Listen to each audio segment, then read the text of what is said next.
স্বামীজির শ্রীচরণে প্রণাম জানিয়ে আমরা আমাদের আজকের পাঠ এবং আলোচনার ক্লাস শুরু করছি।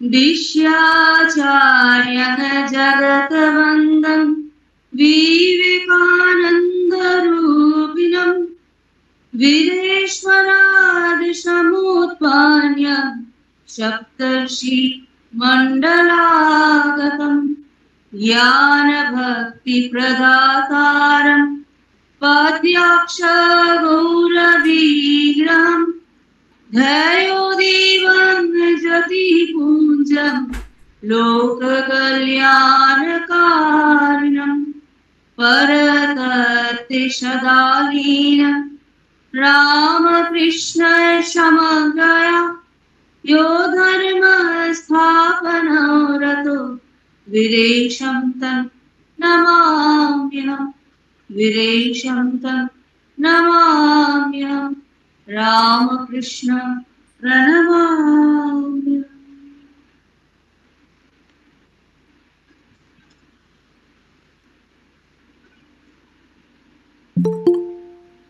দেববাণী পাঠ এবং আলোচনা আমাদের ক্লাস অনেকদিন ধরেই চলছে। গতদিন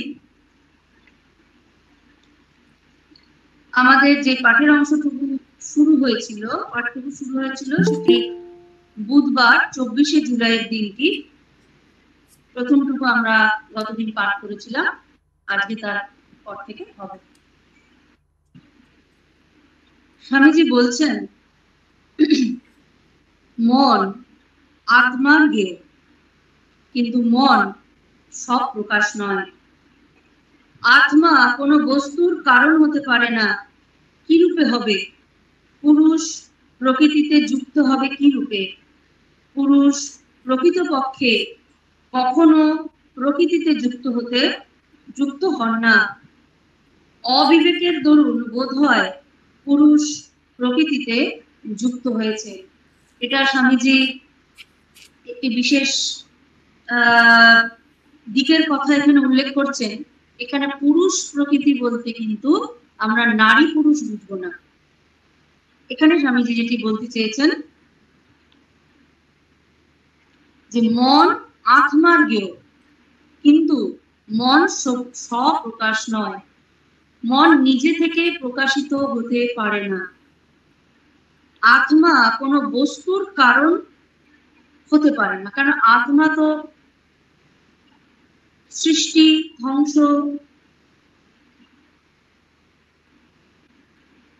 সবকিছুর পারে যা, তাই হলো আত্মা। সচ্চিদানন্দ তিনি হচ্ছেন আত্মা স্বরূপ। তাকে আমরা জীবাত্মা বলি, পরমাত্মা বলি। নিজেদের সুবিধার জন্য, বোঝার জন্য আমরা নানান সময় নানাভাবে জীবাত্মা এবং পরমাত্মাকে ভাগ করে নিই, কিন্তু প্রকৃতপক্ষে স্বামীজি এখানে এক এবং অদ্বিতীয় যে আত্মা তার কথা বলছেন, যিনি কোনো কিছুর কারণও নন, আবার যিনি কার্য নন। পুরুষ প্রকৃতিতে যুক্ত হবে কি করে? পুরুষ হচ্ছেন আত্মা, আর প্রকৃতি হচ্ছে এই জাগতিক বিষয়বস্তু, এমনকি আমাদের পঞ্চভূতে নির্মিত এই শরীরটিও হলো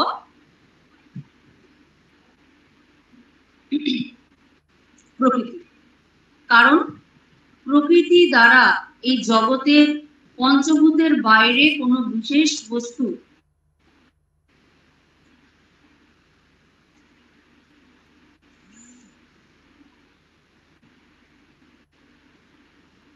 পঞ্চভূতের বাইরে কোনো উপাদান দ্বারা আমাদের জাগতিক বস্তু সৃষ্টি হতে পারে না। আমরা জগৎ সংসারে যা যা দেখছি তা জড় বস্তু, যদি আপাত দৃষ্টিতে জড়, আপাত দৃষ্টিতে জীব, আপাত দৃষ্টিতে মানুষ, আপাত দৃষ্টিতে বৃক্ষ ইত্যাদি ইত্যাদি যাই দেখি না কেন, পঞ্চভূত দ্বারা তা নির্মিত। অর্থাৎ এই যে পঞ্চভূত দ্বারা নির্মিত প্রকৃতি, এই প্রকৃতির দ্বারাই আবার আমাদের দেহটা নির্মিত। এবং এই দেহের অভ্যন্তরে যিনি আছেন তিনি হচ্ছেন সেই আত্মস্বরূপ বা পরমাত্মা বা সচ্চিদানন্দ, যাই বলা হোক না কেন। কিন্তু তাহলে কি আমরা এই শরীরটিকে যদি কেটে টুকরো টুকরো করি, অথবা মাঝ বরাবর যদি সেই আপেলের মতো দুটো টুকরো করি, অথবা পেঁয়াজের খোসার মতো একটা বড় ধার, প্রথমে চামড়া, তারপরে মাংস, তারপর হাড় ইত্যাদি গুলো খুলতে খুলতে কি ভেতরে গেলে দেখতে পাবো সেখানে তিনি বসে আছেন, পরমাত্মা বসে আছেন, বা সচ্চিদানন্দ বসে আছেন, বা ঈশ্বর বসে আছেন?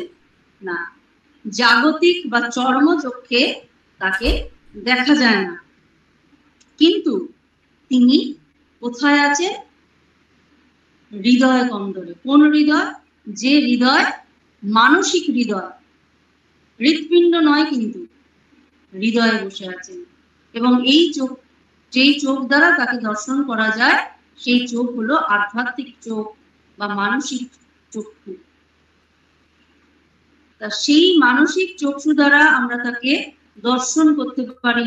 আমাদের জ্ঞান নেত্র যখন উদিত হবে আমরা তাকে দর্শন করতে পারবো। কিন্তু কখনোই যদি মনে করা হয় এই দেহ পঞ্চভূতের শরীরে ভেতরে তিনি বসে আছেন, তা সম্পূর্ণ, এবং পঞ্চভূতের শরীরটাকে আমরা কেটে ফেললেই তার ভেতরে তাকে দেখতে পাবো, এমন একটা ধারণা হতে পারে, তা নয়।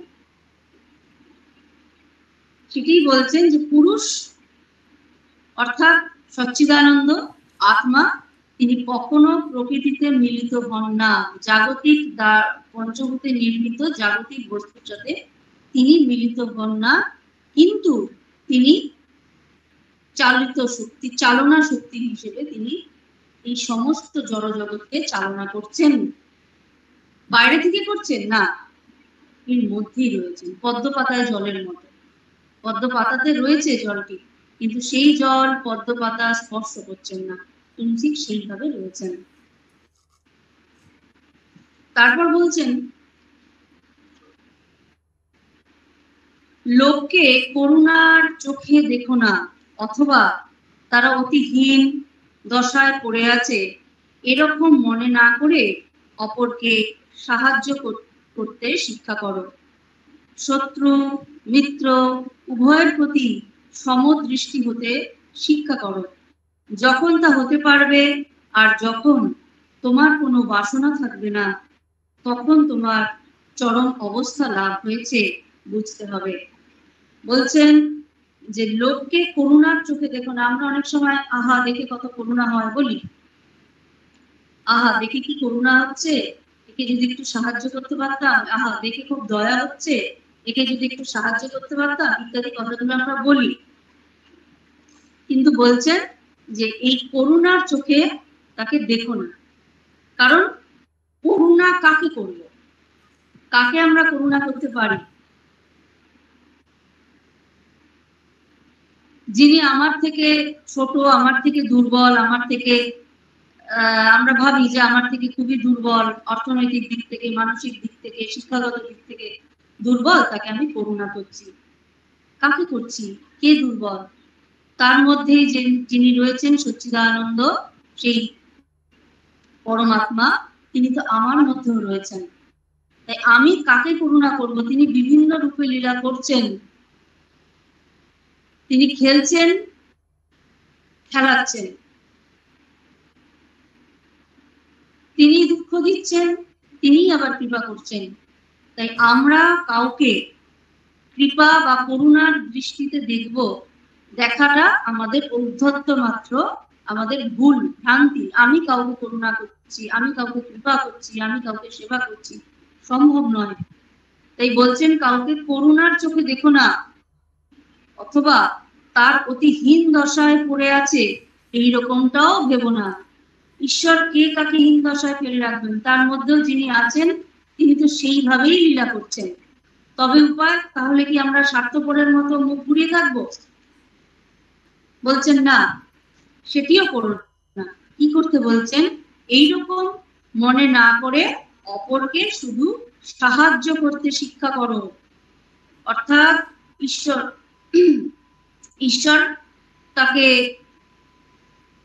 ঈশ্বর নিজেই দুর্বিপাকে নিজেকে ফেলেছেন, নিজেকেই তিনি দুঃখ দিচ্ছেন, সবটাই লীলা দেখাচ্ছেন তিনি, এবং তিনি নিজেই আবার নিজের উপর কৃপা করছেন।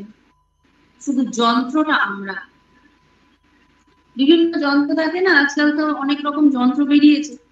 একটা খুব সুন্দর একদিন একটা চার্লি চ্যাপলিনের একটি ছোট্ট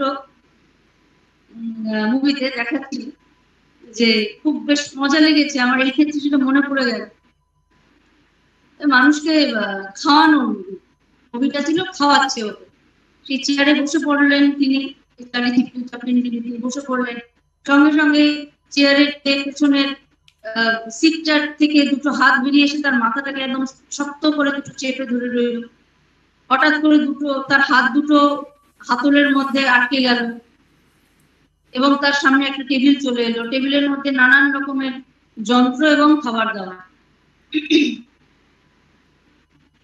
খাবারগুলো তার সামনে আসছে, তাকে কিছু করতে হচ্ছে না, সে শুধু দেখছে। একটা চামচ আসলো, এসে তার মুখের কাছে খাবারটা ধরলো। সে তো অবাক হয়ে রয়েছে, প্রথমে সে বুঝতে পারছে না, খাবারটি তার চোখের সামনে এলো, কি করবে বুঝতে পারছে না, খাবার তার মুখের সামনে চামচটি ধরে আছে, সে তো খা করবে না কি করবে বুঝতে পারছে না। আবার একটি যন্ত্র পটাশ করে পেছন দিক থেকে এসে মাথায় একটা বাড়ি মারবে, যন্ত্রণায় যেই ঘা করেছে চামচটা ঢুকে গেছে মাথার মুখের মধ্যে। সে আবার মুখটা আবার আরেকটি যন্ত্র এসে বন্ধ করে দিল, আবার ঘুরে গেল, আরেকটা খাবার চলে এলো, সেই যন্ত্রের মতো চলছে। মানে সেই মুখের খাবার শেষ না হলে আরেকটা চামচ চলে আসছে, আবার ঢুকিয়ে দিচ্ছে, আবার আরেকটা চামচ চলে আসছে মুখের মধ্যে, আবার একটা করে বাড়ি মারছে একটা হাতল এসে, তখন সে আটনাদের যেই হা করছে অমনি আরেকটা খাবার ঢুকিয়ে দিচ্ছে চামচ দিয়ে। বেশ মজা। আমরা সেই রকম একটা পুতুলের মতো কিন্তু ঈশ্বরের হাত, যে যন্ত্রের মধ্যে গিয়ে চার্লি চ্যাপলিন মহাশয় পড়েছেন, ওটা তিনি নিজেও যন্ত্র হলেন, এবং ওই যন্ত্রের দ্বারা চালিত হয়ে সে নিজেও যন্ত্র, কিন্তু সেই যন্ত্রের পেছনে সেই যন্ত্রগুলোকে চালনা করছেন কে? এই চামচ উঠছে, হাতল মারছে, মাথায় হাতুড়ি দিয়ে বাড়ি মারছে, আবার চামচটা খাবার প্লেট থেকে তুলছে, তার মুখের কাছে আসছে, সবটাই তো অগোচরে বসে একজন কন্ট্রোল করছে রিমোটের দ্বারা। যন্ত্রের মধ্যে পড়ে সেও যন্ত্র, কিন্তু এই সমগ্র যন্ত্রকে এবং মানুষ রূপ যন্ত্রটিকেও কিভাবে চালনা করতে হবে তার পেছনে বসে আছেন যন্ত্রী, তিনি রিমোটের দ্বারা সবটা চালনা করছেন। ঠিক আমরা ওই রকম। এই করুণা আমরা করতে পারি না, ভগবান নিজেই সেবা চাইছেন, নিজেই সেবা করছেন, সেই রকম দৃষ্টিতে দেখতে বলছেন স্বামীজি। শত্রু মিত্র উভয়ের প্রতি সমদৃষ্টি হতে শিক্ষা করো, যখন তা হতে পারবে আর যখন তোমার কোনো বাসনা থাকবে না, তখন তোমার চরম অবস্থা লাভ করেছো বুঝতে হবে। বলছেন যে সম্পূর্ণরূপে শত্রু মিত্রকে সমভাবে দেখার শিক্ষা করা কঠিন বিষয়। আমরা পারি কি? একটু সাধারণ কাউকে উপকার করা হলো, যদি সে বলে যে এই উপকারটা না আর একটু বেশি করলে ভালো হতো, অথবা যে জিনিসটা আমাকে দিয়ে আপনি উপকার করলেন সেটির কোয়ালিটি আর একটু ভালো হওয়া উচিত ছিল, আমাদের তখন কিন্তু মুখ গোমরা হয়ে যাবে। সে কি কথা, এত উপকার করলাম, আবার সে তার মধ্যে চয়েস নিয়ে আসছে নিজে, হয়ে গেল। আর দ্বিতীয়বার ঘুরে উপকার করব কি, করি কি আমরা, প্রশ্ন করতে হবে নিজে। যাই হোক, সেখানেই স্বামীজি বলছেন শত্রু মিত্রের সমদৃষ্টি, এবং যখন তা আমরা লাভ করতে পারবো তখন বুঝতে হবে যে আমরা চরম অবস্থা লাভ করতে পেরেছি, এটি বুঝতে হবে। চরম অবস্থা মানে সর্বভূতে ঈশ্বর দর্শন করতে আমরা সমর্থ হয়েছি। এরপর বলছেন বাসনারূপ অশ্বত্থ বৃক্ষকে অনাসক্তিরূপ কুঠার দ্বারা কেটে ফেলো, তাহলেই তা একেবারে চলে যাবে। এ তো একটা ভ্রম মাত্র। যার মোহ ও শোক চলে গেছে, যিনি সঙ্গ দোষ জয় করেছেন, তিনি কেবল আজাদ বা মুক্ত। বলছেন বাসনারূপ অসত্য বৃক্ষ অনাসক্তিরূপ কুঠার দ্বারা কেটে ফেলতে। এখানে স্বামীজি বাসনারূপ অসত্য বৃক্ষের কথা কেন বলছেন? এই অসত্য বৃক্ষ আমরা যদি তার বৈশিষ্ট্যটা লক্ষ্য করি, অসত্য বৃক্ষ বা বটবৃক্ষ গজাতে কিন্তু খুব বেশি মাটি চাই না। কোথাও কোথাও একটু কোনো বিল্ডিং এর কোনায় একটু মাটি জমে আছে, কোথাও একটু শ্যাওলা শুকিয়ে মাটি হয়ে আছে, কোনো পুরনো বাড়ি, সেখান থেকে বিশেষ কেউ হাঁটাচলা করছে না, বা কোনো বিশেষ সিমেন্টের ফাটল ধরে সেখান থেকে একটু মাটি বেরিয়ে এসছে, ব্যাস ওই মাটিটুকুকে আঁকড়ে ধরে অসত্য বৃক্ষ গজিয়ে ওঠে এবং তার ফ্যাক্টরি অনেক দূর যায়, খুব সাংঘাতিক, ছাদ ফাটিয়ে দেয়, ঘর ফাটিয়ে দেয়, বিল্ডিং ফাটিয়ে দেয়, কিন্তু তার মাটি কিন্তু খুব একটা প্রয়োজন হয় না। কিন্তু তার যদি শেকড় গুলো আমরা দেখি, কি সাংঘাতিক রকমের,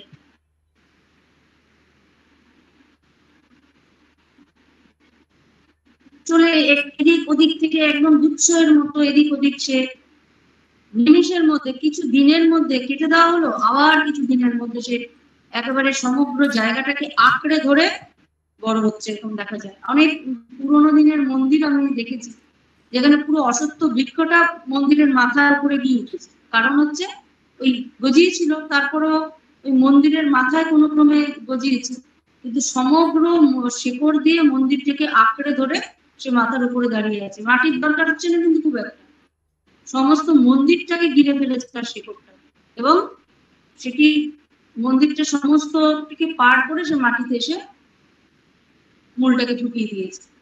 কিন্তু বাকি যখন সে বড় হচ্ছে তখন তার মাটির প্রয়োজন হচ্ছে না।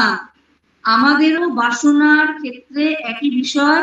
আমরা ভাবি আমার কোনো বাসনা নেই, আমার কোনো কামনা নেই, আমার কোনো রকমের কোনো চাহিদা নেই, শুধু এইটুকু, এই যে শুধু এইটুকুটাই অনেক,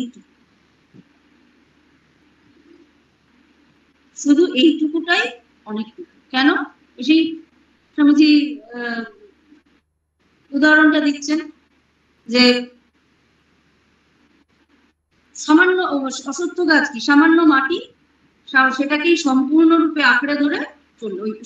আমার শুধু এইটুকু, আমার কিছু চাই না, আমার শুধু এইটুকুটা হয়, আমার কিছু চাই না, আমার শুধু এইটুকু হলে হয়। এইটুকুটাকে ধরে ওই শেকড়টা যে কত দূর বিস্তার লাভ করবে, এবং কামনা বাসনার যে শেকড়, সে যে কখনোই থেমে থাকে না, সে বাড়তেই থাকে, বাড়তেই থাকে, চলেইছে চলেইছে, আমরা বুঝেই উঠতে পারি না। তাই বলছেন বাসনা রূপ অশ্বত্থ বৃক্ষ, তাকে কি দ্বারা কাটতে বলছেন? অনাসক্তি। অনাসক্তি, অনাসক্তি মানে অর্থাৎ জাগতিক সকল বস্তুর প্রতি বৈরাগ্য ভাবাপন্ন হওয়া। বৈরাগ্য ভাবাপন্ন হওয়া মানে সন্ন্যাসী হয়ে যাওয়া নয়, আমাদের যতটুকু নেসেসিটি, সেই নেসেসিটিটুকু বাদ দিয়ে, অর্থাৎ জীবন ধারণের জন্য বা জীবনে বেঁচে থাকার জন্য যতটুকু প্রয়োজন, সেইটুকু বাদ দিয়ে যে অতিরিক্ত বস্তুগুলো, সেগুলো থেকে নিজেকে নিবৃত করে। মানুষের সব থেকে প্রয়োজনীয় বিষয় তিনটি: খাদ্য, বস্ত্র আর বাসস্থান। মাথার উপর ছাদ বা মাথার উপর একটা ছাউনি, লজ্জা নিবারণের জন্য বস্ত্র, আর জীবন ধারণের জন্য খাদ্য। এটাকে নেসেসিটি বলা হয়। এই ক্ষেত্রে শুধুমাত্র নেসেসিটি যদি এটা বলা হয়, হ্যাঁ সেটাকে কেন্দ্র করেও কিন্তু আরো ঠিক আছে, বাসস্থান, হ্যাঁ আমার একটা বাসস্থান আছে, এইটুকুটা আমার আছে, ব্যাস এইটুকু আমার প্রয়োজন। বেশ, বাসস্থান হলো, বস্ত্র লজ্জা নিবারণের জন্য আছে, কিন্তু একটু ভালো জায়গায় পড়ে যাওয়ার জন্য শাড়ি গয়না তো নেই। সভ্য সমাজে কি যাওয়া যায়? শুনি মায়েরা বলেন, সবটাই ছেড়ে দিয়েছি, কিন্তু ওই একটু একটু অনুষ্ঠানে যেতে গেলে, আমরা তো গৃহস্থ মানুষ, আমি কিন্তু কারো নিন্দা করছি না, বলছি আমরা তো গৃহস্থ মানুষ, একটু এদিক ওদিক যেতে গেলে, একটু অনুষ্ঠানে যেতে গেলে, একটু সামাজিকতা রক্ষা করতে গেলে একটু ভালো দামি জামাকাপড় পরে যাওয়া প্রয়োজন, একটু ভালো গয়নাগাটি পরে যাওয়া প্রয়োজন। এইটা কি নেসেসিটি? এটা আমার মায়েদের কাছে প্রশ্ন। এই যে গয়নাগাটি পরে খুব ভালো জামা কাপড় পরে যাওয়াটা, ঠাকুর তো বলছেন যে পরিষ্কার পরিচ্ছন্ন হয়ে তুমি যাও, কিন্তু অতিরিক্ত জামার শাড়ি পরে শাড়ির লেবেলটা না খুলে সেই দামটা দেখানোটা কি নেসেসিটি? নেসেসিটি নয়, সেটা মায়েদের কাছে আমার প্রশ্ন। যাই হোক, আমি যদি ভুল হতে পারি, শুধু বস্ত্রটা নেসেসিটি নাও হতে পারে, হতে পারে গয়নাটাও সামাজিকতার জন্য প্রয়োজন, নেসেসিটি। যাই হোক, নেসেসিটি টুকু বাদ দিয়ে, এখন এক একজনের নেসেসিটি কিন্তু এক এক রকম হতে পারে। আমার মায়েদের কাছে প্রশ্ন রইল, আমি পাঠের পর জিজ্ঞাসা করবো যে আমি কি ভুল? নেসেসিটি টা কি এক একজনের কাছে এক এক রকমের প্যারামিটারের উপর নির্ভর করছে, তার নেসেসিটিটা কি? আর খাদ্য তো আমরা পাচ্ছি, ঠাকুর মুখ দিয়েছেন যখন তিনি অন্ন যোগাচ্ছেন, কিন্তু সেই ক্ষেত্রেও কি আমরা এটা দামি খাবার না হলে খাবো না, খুব উচ্চমানের খাবার না হলে খাবো না, ইত্যাদি গুলো যদি আমরা করি, সেটা কিন্তু নেসেসিটির মধ্যে পড়ে না, সেটা বিলাসিতার মধ্যে পড়েছে। স্বামীজি বলছেন যে এই বিলাসিতাটাকে ত্যাগ করতে, অর্থাৎ অনাসক্তি। খাদ্য বস্ত্র বাসস্থান অর্থাৎ বেঁচে থাকার জন্য যাটুকু প্রয়োজন, সেইটুকু বাদ দিয়ে জাগতিক সকল বিষয়ের উপর অনাসক্তি বা নির্বাসনা ভাব, এটি দ্বারাই একমাত্র বাসনাকে কাটা যায়। তাহলেই তা একেবারে চলে যাবে। ও তো একটা ভ্রম মাত্র, একটা ভ্রমের মধ্যে চলেছি। লাল শাড়ি আছে তো নীল শাড়ি চাই, নীল শাড়ি আছে তো সবুজ শাড়ি চাই। আমরা অনেকেই জানি না এই যে রংগুলো আমরা ভীষণ ভাবে পছন্দ, ওই বেগুনি রংটা খুব পছন্দ, আকাশি রংটা খুব পছন্দ, আমার এমন একটা রং পছন্দ যেটা খুব ইউনিক। অনেকে শুনেছি মায়েরা গল্প করছেন, অনেক সময় বলেন মানে এই রংটা কেমন বলুন তো, এই রঙের বাইরেও যা আমাদের দৃষ্টিগোচর নয়, তার বাইরেও কিন্তু অনেক রং আছে। জগৎ সংসারে, মহামায়ার সংসারে সৃষ্টির এক অংশ আমরা যা দেখতে পাই না, জানতে পাই না, শুনতে পাই না। আরো অনেক রং আছে, অনেক ধ্বনি আছে, অনেক সুগন্ধ আছে, যা আমাদের প্যারামিটারে বা আমাদের কনসিয়াসনেস ধরা পড়ে না, বা আমাদের চেতনায় তা আসে না। তার পিছনে ছুটবো, এগুলো জিনিস সৃষ্টি করেছেন, তার পেছনে ছুটবো। কাকে প্রয়োজন? আমাদের ওই রং, রস, গন্ধ, সেগুলি প্রয়োজন, না যিনি তার সৃষ্টিকর্তা তাকে প্রয়োজন? এই সৌন্দর্য, যে সৌন্দর্য যাকে পেলে জগতে আর কিছু পাওয়ার ইচ্ছা থাকে না, তাকে পাওয়ার চেষ্টা করব, না তার সৃষ্টিকে পাওয়ার চেষ্টা করব? সেটাই স্বামীজি বলছেন যে এগুলি হলেই হলো যার মোহ ও শোক চলে গেছে, যিনি সঙ্গ দোষ জয় করেছেন। সঙ্গ বলতে শুধু মনুষ্য সঙ্গ নয়, কিন্তু বস্তু সঙ্গ একটা বিশাল দোষের কারণ হয়ে দাঁড়ায়। একদিন বোধহয় একটা গল্পের আগে আমি উল্লেখ করেছিলাম যে বস্তু দোষটাও কিন্তু একটি দোষ। সেই সঙ্গ দোষ যদি আমরা দূর করতে পারি, সেটাও আমাদের প্রয়োজন। সেই গল্পে আছে একজন সাধু বাবা, তিনি তার একটি কুটিয়াতে থাকে, ভিক্ষা করে ভিক্ষান্ন যা পাওয়া যায় তাই তিনি দুবেলা গ্রহণ করেন এবং শুধুই সাধন ভজন করেন, এবং তার ঈশ্বরের কে স্মরণ মনন নিদিধ্যাসনের মধ্যে দিয়ে তার দিন চলে। তিনি সম্পূর্ণরূপে হিংসা বর্জন করেছেন, সম্পূর্ণরূপে কোন রকম আত্মরক্ষার চেষ্টা তিনি বর্জন করেছেন, কি কারণে? না আত্মরক্ষা কার কাছ থেকে করব? বিভিন্ন রূপেই তো ঈশ্বর আসেন। কখনো তিনি বাঘ রূপে, কখনো তিনি সিংহ রূপে, কখনো সাপ রূপে, কখনো মানুষ রূপে, কখনো কীট রূপে, কখনো ভয়ঙ্কর কাকড়া বিছে হিসেবে তিনি এলেন। তিনি তার ভেতরে কে লুকিয়ে আছেন? সেই সচ্চিদানন্দ পরমাত্মা লুকিয়ে আছেন। তাই তিনি সম্পূর্ণরূপে আত্মরক্ষার চেষ্টা থেকেও নিজেকে বিরত রাখেন, কারণ তিনি জানেন যে তার ভেতরে যখন ঈশ্বর রয়েছে, ওই যদি কোনো বিষাক্ত কোনো কিছু বা আক্রমণ করবে এমন কোনো পশু আছে, তার ভিতরেও ঈশ্বর আছে। তাই তিনি চেষ্টা করবেন না, ঈশ্বরের কৃপার উপর নির্ভর করবেন। এবং তিনি যেখানে তার কুটির ছিল, সেই কুটিরটি ছিল অত্যন্ত জঙ্গল, অরণ্য, গভীর অরণ্যের মধ্যে, জঙ্গলে চারিদিক জঙ্গলে পরিপূর্ণ। সেখানে বিষাক্ত সাপ, কাকড়া বিছে, বাঘ, সিংহ সকলই প্রায় আছে। তা এইভাবে তার দিনের পর দিন কেটে যাচ্ছেন এবং ঈশ্বরের কৃপা তিনি সবসময় সুস্থ সবল রয়েছেন, কোন রকম কোনো আক্রমণ তার উপর হচ্ছে না। একদিন তিনি গঙ্গা স্নান করে ফিরছেন, হঠাৎ একজন ভক্ত ছুটতে ছুটতে এসে বলছেন যে, প্রণাম সাধু বাবা, আমি একটা বিশেষ বস্তু আপনার কাছে আমি দিতে চাই, সেই ওটা যদি আপনি রাখেন আমার খুব ভালো লাগবে। বলছে কি দেবেন? বলছে এই একটা উত্তম কাঠের তৈরি, চন্দন কাঠের তৈরি একটি লাঠি। বলছে এই লাঠি দিয়ে আমি কি করবো? বলছে এটা আপনি রাখবেন, এই অন্ধকার অত্যন্ত জঙ্গলে পুরনো একটা স্থানে আপনি থাকেন, কত সাপ ও পোকা মাকড়, বাঘ ভাল্লুক যে কোনো সময় তো আসতে পারে, আর আপনার কুটিয়ার যা অবস্থা, একটা ছোট্ট কুটিয়া মাটি, যে কোনো সময় সেই দরজা ভেঙে কোনো ভয়ঙ্কর পশু আপনার উপরে আক্রমণ করতে পারে। আপনি এটা একটু রাখুন, এই লাঠিটা দিয়ে অন্তত আপনি আত্মরক্ষার চেষ্টাটা তো করতে পারবেন।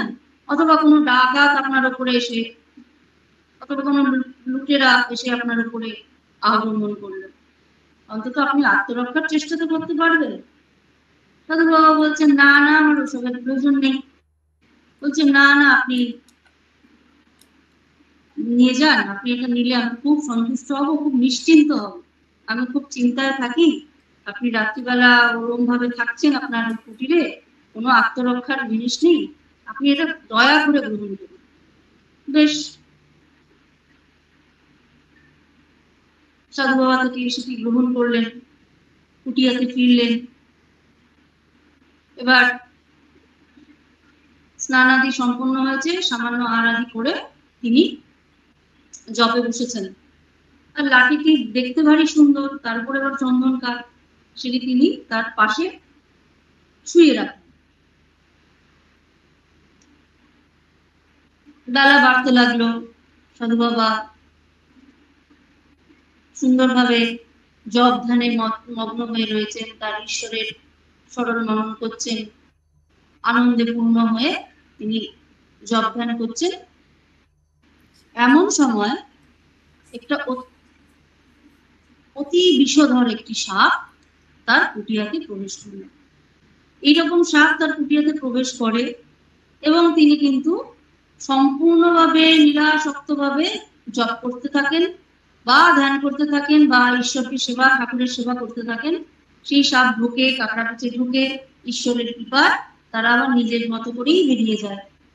কোনোদিন কখনো কোনো ওই সাধুকে তারা আক্রমণ করেনি বা দংশন করেনি বা কোনো ক্ষতি তারা করেনি। যেই সাপটি ঢুকেছে, সাধু বাবা দেখছেন সাপ তার দিকে এগিয়ে আসছে, অন্যান্য সময়ও তার দিকে এইভাবে এগিয়ে এসেছে, কিন্তু তিনি জানেন রক্ষাকর্তা ভগবান আমার কিছু, আমাকে কিছু করতে পারবে না, করেও নি।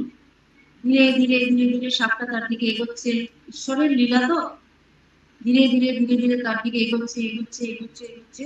একটা সময় সাধু বাবার মনে প্রবল ভয়ের সঞ্চার হলো। পাশে লাঠিটা রয়েছে, সঙ্গে সঙ্গে সেটি তুলে সাপটিকে সজোরে একটি আঘাত করল।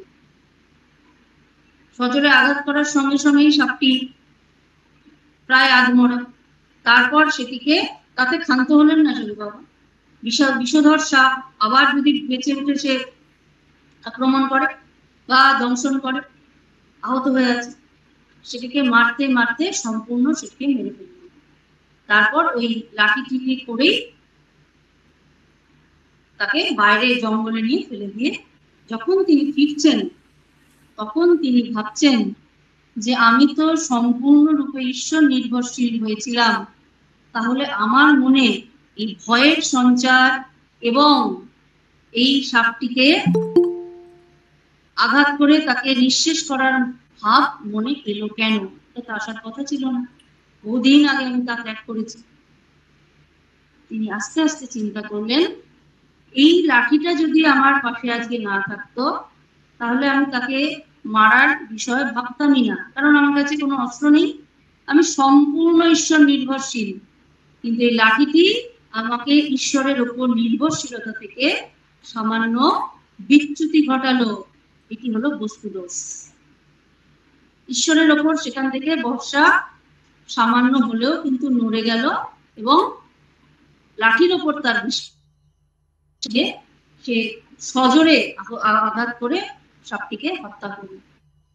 এটি বস্তুদোষ। স্বামীজি বলছেন না যে কোনো রকম সঙ্গ দোষ, এই বস্তুদোষ মানে এই লাঠিটি তার সঙ্গে ছিল, এটাও একটি সঙ্গ দোষ।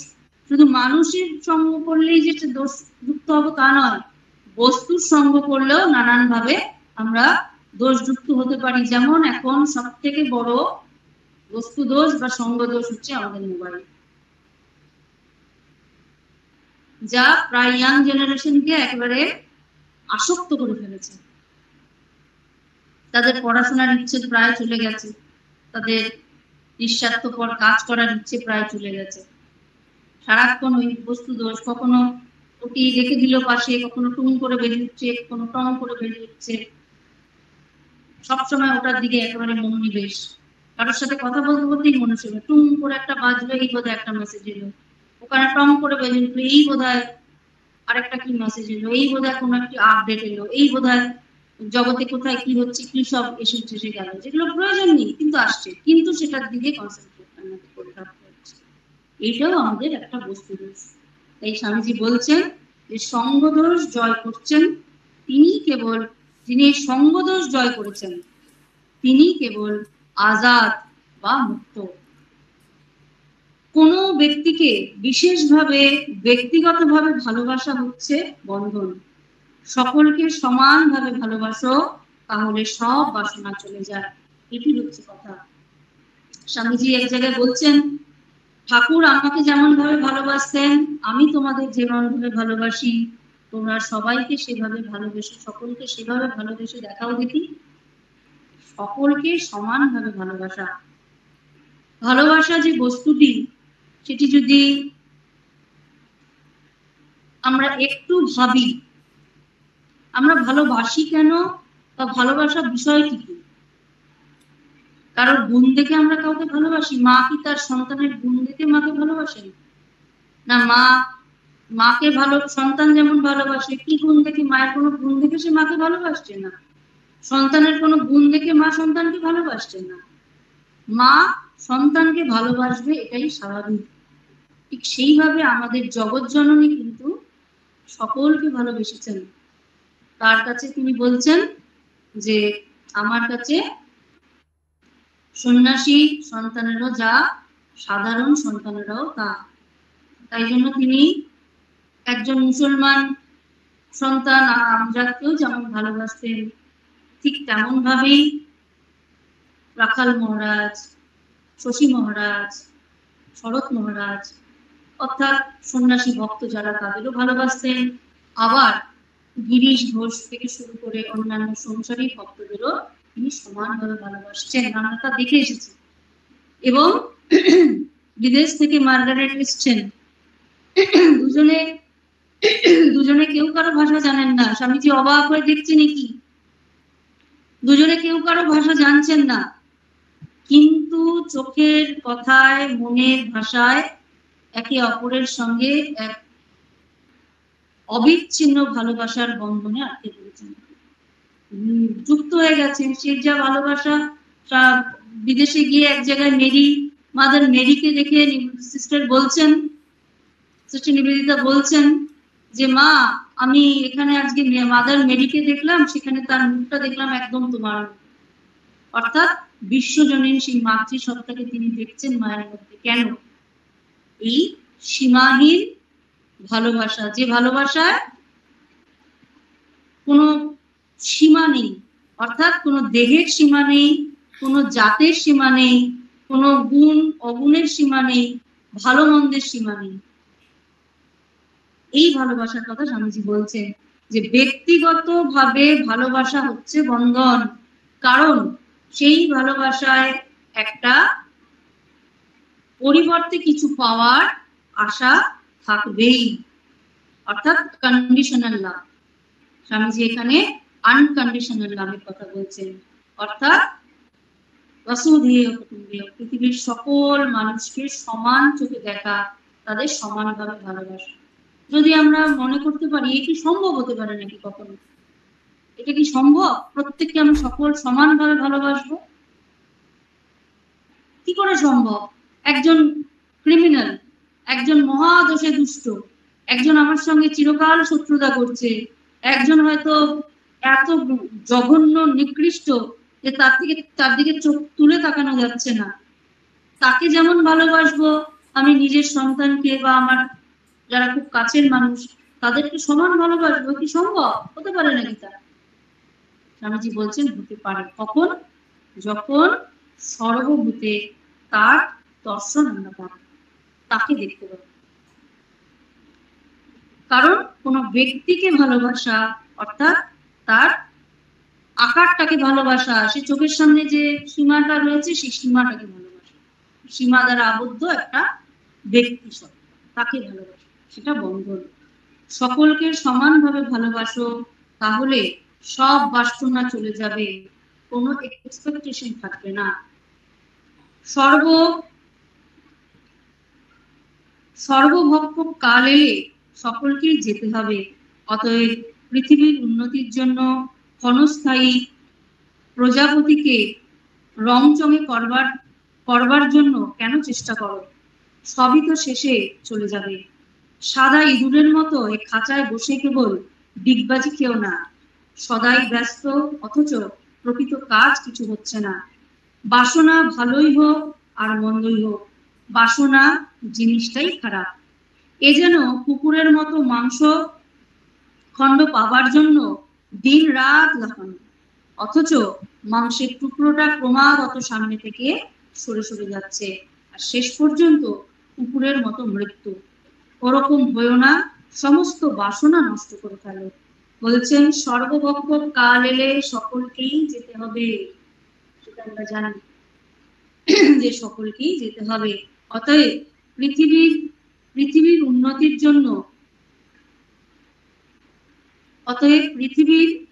উন্নতির জন্য ক্ষণস্থায়ী প্রজাপতিকে রংচঙে করবার জন্য কেন চেষ্টা করো?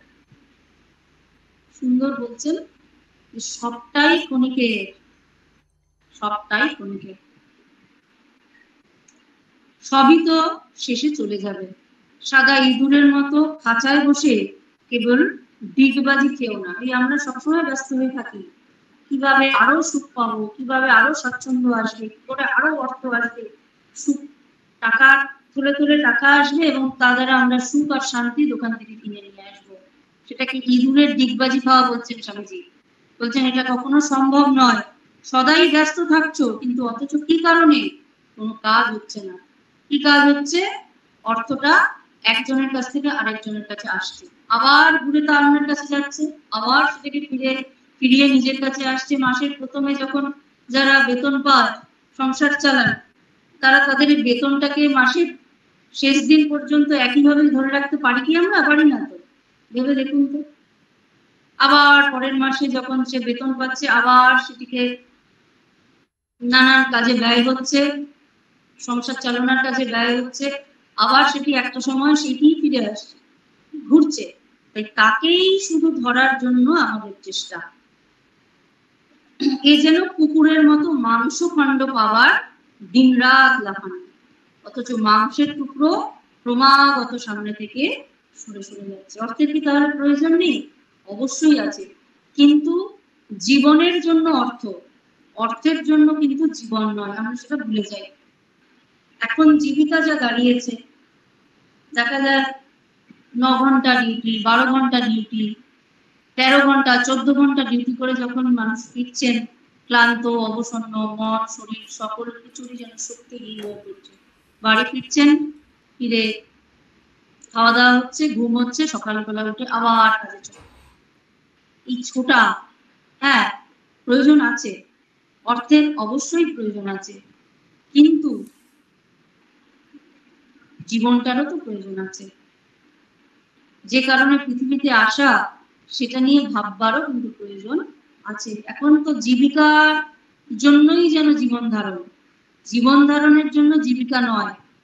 আমরা এখন পরিচয় দিই, ইনি ডাক্তার, ইনি ইঞ্জিনিয়ার, ইনি ক্লার্ক, ইনি ওই, ইনি সেই, হেনা তেনা। জীবিকার পরিচয় আমাদের পরিচয় হয়ে দাঁড়াচ্ছে। সিন্নান্ত বিশ্বে অমৃত সুপুত্র, আমরা অমৃতের পুত্র, এই পরিচয় কিন্তু আমরা দিই না।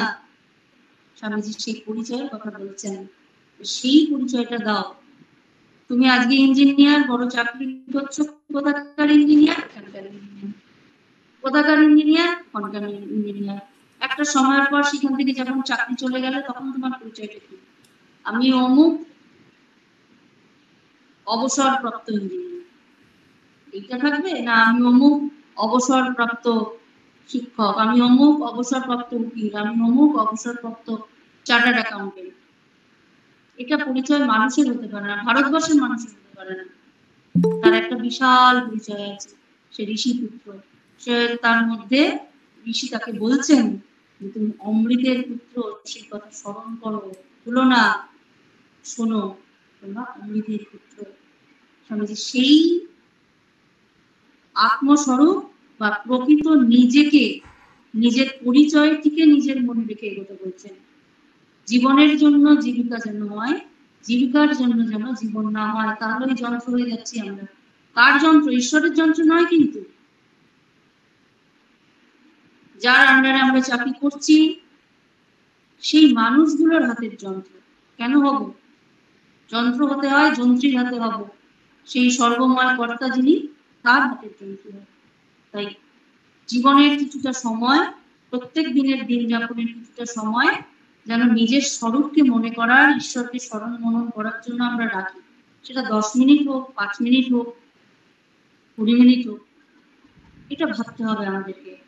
তারপর বলছেন যে বাসনা ভালোই হোক আর মন্দই হোক, বাসনা জিনিসটাই খারাপ।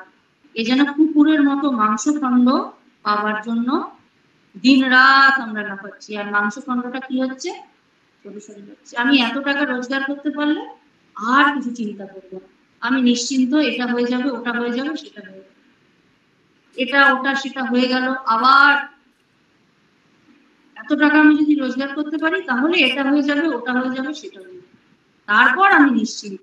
তারপর মন দিয়ে ঈশ্বর সাধনা বা একটু স্মরণ মনন, একটু তীর্থ ভ্রমণ, একটু ধর্মচর্চা, এই করতে করতে জীবনটা কেটে যাচ্ছে। তারপরে এসে মনে হচ্ছে যে সারা জীবন করলামটা কি? তখন ভগবান বলছেন সত্যি তো, সারাটা জীবন করলিটা কি? ওরকম হয়েও না, সমস্ত বাসনা নষ্ট করে ফেলো। বাসনা মানে উচ্চ বাসনা, বিলাসিতার বাসনা, আমি নেসেসিটি আর বাসনাটা কি কিন্তু আলাদা করতে বলছি। বেঁচে থাকার জন্য, সুস্থভাবে জীবনযাপনের জন্য যতটুকু প্রয়োজন তার অতিরিক্ত আশাটাই বাসনা, সেটিকে স্বামীজি নির্মূল করতে বলছেন। আজকে এই পর্যন্ত, যদি কারোর কিছু প্রশ্ন থাকে করা যেতে পারে। মা প্রণাম নেবেন। প্রণাম প্রণাম। আচ্ছা মা, আপনি ওই ঈশ্বরে নির্ভরশীলতা, ওই যে সাধুটি একটি লাঠি রেখেছিল, সেটার থেকে ও একটা হিংস্র কাজ করে ফেললেন। এত বড় একজন জ্ঞানী, যিনি জানেন সর্বপ্রতি ঈশ্বর রয়েছেন, তিনি আমাকে রক্ষা করবেন, যদি আমার বিপদ আসে তিনিই রক্ষা করবেন। কিন্তু এখানে আমাদের যেমন, আমাদের তো মানে আমরা তো সম্পূর্ণভাবে মানে কারোর উপরে ডিপেন্ড হয়ে আছি। সম্পূর্ণভাবে আমরা কি বলবো, আমরা অনেক রকম মায়ার মধ্যে রয়েছি, অনেক রকম বন্ধনের মধ্যে রয়েছি। তো আমাদের তো এইরকম ভোগের জিনিস প্রচুর রয়েছে। তো এটার থেকে তো যেতে আমাদের তো অনেক সময় লেগে যাবে। কটা লাগবে? 2-3টে জন্ম লাগবে? লাগুক না, ওরে বাবা! 2-3টে জন্ম তো লাগবে, তার একদিন তো হবে। চেষ্টা করি না, চেষ্টা করি হবে। চেষ্টাটা করতে হবে। আমরা যদি ছেড়ে দিই তাহলে যে জায়গায় আছি তার থেকে আরো বেশি ডুবে যাবো। চেষ্টাটা করে যেতে হবে। আর তুমি বললে তুমি অনেকের ওপর ডিপেন্ড করে আছো। সাধারণত মায়েরা যারা চাকরি বাকরি করেন না, ঘরে থাকবার পরিবারকে দেখভাল করেই তারা পরিবারকেই একটা উন্নতির দিকে নিয়ে যাওয়ার জন্য তাদের একটা বিশাল অবদান থাকে। তারা নিজেদেরকে খুব অসহায় মনে করে এবং অপরের ওপর ডিপেন্ড করে থাকেন, এটা তারা মনে করে। কিন্তু যাদের ওপর তারা ডিপেন্ড করে আছেন, তারা যে তার উপর ডিপেন্ড করে আছে সেটা কিন্তু তাকে বুঝতে হবে। তুমি তোমার যারা তুমি সংসারে যাদের উপর ডিপেন্ড করে আছো তারা কিন্তু তোমার উপর ডিপেন্ড করে আছে। তাই তুমি তাদের ডিপেন্ডেন্টে নিজের উপর নিয়ে ঈশ্বরের উপর ডিপেন্ড করো, দেখবে জিনিসটা অনেক শক্ত হয়ে যাবে, সেই পিলারের মতো। চারিদিক থেকে যখন এই একটা সেই লোহার রড দিয়ে দিয়ে দিয়ে দিয়ে পিলারটাকে সোজা দাঁড় করিয়ে দেয়, কিন্তু মাঝখানে যে একটা রড দেয় সেই রডটা হচ্ছে সব থেকে মোটা। এখন এখানে কনস্ট্রাকশনের কাজ চলছে তো দেখছি, তাই এই উদাহরণটাই দিলাম। দেখবে মাঝখানে একটা খুব মোটা রড দেবে, সেইটাকে বেস করে বাকি সবগুলো দিচ্ছে। ওই মাঝখানের যে রয়েছেন তার উপরে তোমরা সবাই ডিপেন্ড করো, তাহলেই আর কেউ কারোর উপর ডিপেন্ড করবে না। তুমি একে ডিপেন্ড করো, ওরা তোমার উপর ডিপেন্ড করবে, ব্যাস। বুড়ি ছুঁয়ে থাকতে হবে। আলটিমেট ডিপেন্ডেন্ট ওনার উপর, ব্যাস, ঈশ্বরের উপর, আর কিছু না। মায়েরা ডিপেন্ডেন্ট না, মায়েরা শক্তি, মায়েরা জগতের শক্তি, মায়েরা পরিবারের শক্তি। মায়েরা ডিপেন্ড করে না, মনে হয় এরকম। সংসারে একজন মা না থাকলে সেই সংসারটা সংসার হয় না। জগৎ জননী না থাকলে জগৎ সংসার টিকতেন না। ওই জন্য তো ব্রহ্ম যখন তিনি শক্তিহীন তখন তিনি সব, যখন তিনি শক্তি সহকারে তখন তিনি শিব। বুকের ওপর মা কালী দাঁড়িয়েছিলেন বলেই তিনি শিব। মা কালী সরে গেলে, শক্তি সরে গেলে তিনি কিন্তু শুধুই সব। এটা বুঝতে হবে। কেমন? একদম ঠিক বলেছেন মা। প্রণাম নেবেন। প্রণাম। মা, আমরা তো ভগবানের উপর ভরসা করেই বেঁচে আছি, বিশ্বাস করেই বেঁচে আছি। আমরা জানি সেই সমস্ত বিপদ থেকে, সবকিছু থেকে আমাদের সবাইকে রক্ষা করবে। কিন্তু মনের মধ্যে কোথাও, মনের কোণে একটু হলেও ভয় থেকে যায়। কেন সেই ভয়টা থেকে যাচ্ছে? কারণ আমি জানি আমি ভগবানের উপর 100% ডিপেন্ডেন্ট। পুরোটাই আমার ভগবানের উপরে। আমার দিন চলছে, আমার সবকিছু তাকে নিয়ে। কিন্তু কোনো কিছু একটু এদিক থেকে ওদিক হলে কি মনের মধ্যে যে একটা ভয় এসে যায়, সেই ভয়টা কেন এসে যায়? ভয়টা মানে কি আমাদের জীবন থেকে কি কোনোদিনই কাটবে না বাবা? আমরা কাটাতে পারবো না সেটা? দেখো, এই ভয়টা কিন্তু আমাদের কাল্পনিক, কেমন? জগৎ এই যে এখন বলছে, এটা খুব সাধারণ একটা উদাহরণ দিই। তাহলে দেখবে খবরের কাগজে, তারপরে খবরে, টিভিতে, খবরে, নানান জায়গায় খবরে বলছে দারুণ গরম পড়বে, দারুণ গরম পড়বে, দারুণ গরম পড়বে, এত 45 ডিগ্রি ছাড়িয়ে যাবে, ইত্যাদি ইত্যাদি বলছে। হ্যাঁ, এইগুলো হচ্ছে ভয় দেখানো। আমাদের মনের একটা দিক আছে ভয় দেখানো। 45 ডিগ্রি পড়বে কি পড়বে না সেটা যিনি জগৎ সৃষ্টি করেছেন তিনি বুঝে নেবেন। আর 45 ডিগ্রিতেও মানুষগুলোকে বাঁচিয়ে রাখবেন কি রাখবেন না তিনি বুঝে নেবেন। আমাদের জিজ্ঞেস করে তো উনি জগৎ সৃষ্টি করেননি, তাই তার জগৎ তিনি চালিয়ে নেবেন। কিন্তু এই যে ভয়টা, যেরকম এই মিডিয়াগুলো দেখাচ্ছে, সংবাদ মাধ্যম, এইরকমই একটা সংবাদ মাধ্যম মিডিয়া আমাদের মনের ভেতর বসে আছে। নানান জায়গা থেকে নানান অভিজ্ঞতা দেখছে, বাপরে আমারও হয়তো এইরকম হবে, এইটাই হয়তো হতে পারে ভবিষ্যতে। ওই ভবিষ্যৎ আর অতীত এই দুটো চিন্তা বাদ দিয়ে তার উপরে নির্ভরশীল হওয়ার চেষ্টা করতে হবে আমাদের, তাহলে ভয়টা অনেকটা কেটে যায়। ম্যাক্সিমাম ভয়টা আমাদের কাল্পনিক, বেশিরভাগটা কাল্পনিক। অতীতে এমন হয়েছিল, আবার যদি ভবিষ্যতে এমন হয়, বা ওর এমন হয়েছিল আবার যদি আমার এমন হয়, সবটাই কিন্তু কাল্পনিক। এই অতীত ভবিষ্যৎ বাদ দাও, বর্তমানে বাঁচো। বর্তমানে বাঁচার অভ্যাস করতে হবে এবং সম্পূর্ণটাই তার প্রতি মুহূর্তে আমরা জানি না তো পরের মুহূর্তে কোথায় থাকবো, কি হবে, চিন্তা করে কি লাভ। যার জগৎ তিনি বুঝে নেবেন, যার জগৎ তিনি চালাবেন। ভয় পেয়ে অযথা প্যানিক করে অযথা শরীর খারাপ করে প্রেশার বাড়িয়ে কোনো লাভ নেই। যিনি পৃথিবীতে এনেছেন তিনি বুঝে নেবেন। অযথা কথা শুনে আমরা আসলে নানান রকম কথা শুনি, নানান রকম অভিজ্ঞতা শুনি, আর সেটাকেই কল্পনা করে আরো সেটার সঙ্গে নানান জিনিস জড়িয়ে একটা ভয় পেতে আমরা ভালোবাসি। এটা একটা বিশেষ বিষয়। ভয় পেতে একটু ভালোবাসি। যদি এমনটি হয়, কারণ নেই কিন্তু ভয় পেতে বেশ ভালো লাগছে, একটু ভয় পাই। ভয় কি? আমরা তার সন্তান, তিনি আগলে রেখেছেন, পারবো না, আমরা পারবো ওটা কাটাতে, ভয়টা কাটাতে পারতে তো হবে। আমরা তার সন্তান, পারবো না মানে বললে হবে? পারতে তো হবে, তার মুখ রাখতে হবে না? বাবা মার মুখ তো রাখতে হবে, পারতে হবে তো। একদম বাবা মার মুখ যদি ছেলেমেয়েরা না রাখে তাহলে কে রাখবে? আমাদের তার মুখটা আমাদেরই রাখতে হবে, তো পারতে হবে। একদম তাই না?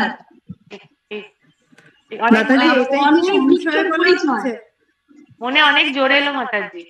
হ্যাঁ, ফলে বৃক্ষের পরিচয়। তা আমরা তো ফল, তিনি বৃক্ষ। আমরা যদি টক বা মিষ্টি বা আমরা যদি ডোবাই, তাহলে তো বলবে এই রে আমার ছেলে মেয়েগুলোই আমার মুখ ডোবালো। পারতে তো হবে, পারতে হবে। মাতাজি, এটাই কি স্বামীজি বলছেন সংশয়ের রাগ শেষে নাশ মহাস্ত্রম? স্বামীজি যেটা আরেকবার বলো, আমি শুনতে পেলাম। সংশয়ের রাগ শেষে মহাস্ত্রম, স্বামীজি বলছেন এই সংশয় থেকেই তো যত ভয়ের উৎপত্তি, তাই না? আমরা সংশয় করি, মানে সংশয়টা আমি বললাম যে আমরা ভয় পেতে ভালোবাসি। এইটা হচ্ছে কথা। ভয় পেতে যতক্ষণ ভালোবাসবো ততক্ষণ মুশকিল। ওই ছেড়ে দিতে হবে, তুমি বুঝে নাও গিয়ে তোমার সংসার। আমি তো তোমার ওকে ধরে বসে রইলাম, যা পারো তুমি করো দিতে। এইটা হচ্ছে চেষ্টা করতে হবে। একবারে হয় না, আমরা তো সাধারণ জীব, একবারে হবে না। চেষ্টা করতে হবে।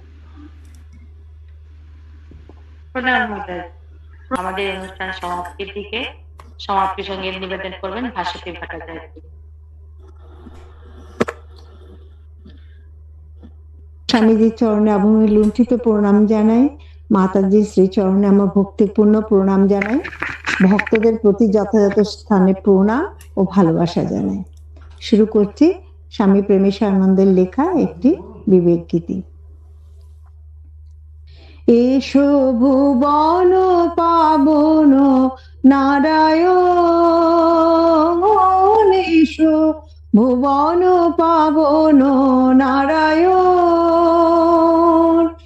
এসো আর তো পতিত চিতে শান্তি বিতরিতে, আর তো পতিত চিতে শান্তি বিতরিতে, ত্রিভুবন তারণ কারণ হে, এসো ভুবন পাবন নারায়ণ, এসো ভুবন পাবন নারায়ণ। দেশ হিংসা হেরে ঝরিত নয়ন বাড়ে, সাম্য প্রচারিলে দেশে দেশে ঘুরে, দেশ হিংসা হেরে ঝরিত নয়ন বাড়ে, সাম্য প্রচারিলে দেশে দেশে ঘুরে, লাঞ্ছনা সহিলে সাধে শিখাইলে, লাঞ্ছনা সহিলে সাধে শিখাইলে, জীবহিতে জীবন ধারণ, এসো ভুবন পাবন নারায়ণ, এসো ভুবন পাবন নারায়ণ। হ্যারো ঘোরতম স্বার্থ সে নির্মম, ছাইছে ভুবন কালো মেঘ সম। হ্যারো ঘোরতম স্বার্থ সে নির্মম, ছাইছে ভুবন কালো মেঘ সম। শোনিতে রঞ্জিত রোদনে পূরিত, শোনিতে রঞ্জিত রোদনে পূরিত, কলুষিত ধরণী গগন এসো। হৃদয়ে হৃদয়ে অন্তর্যামী হয়ে, হৃদয়ে হৃদয়ে অন্তর্যামী হয়ে, স্বার্থ বন্ধ কাট প্রেম দিয়ে। হৃদয়ে হৃদয়ে অন্তর্যামী হয়ে, স্বার্থ বন্ধ কাট প্রেম দিয়ে।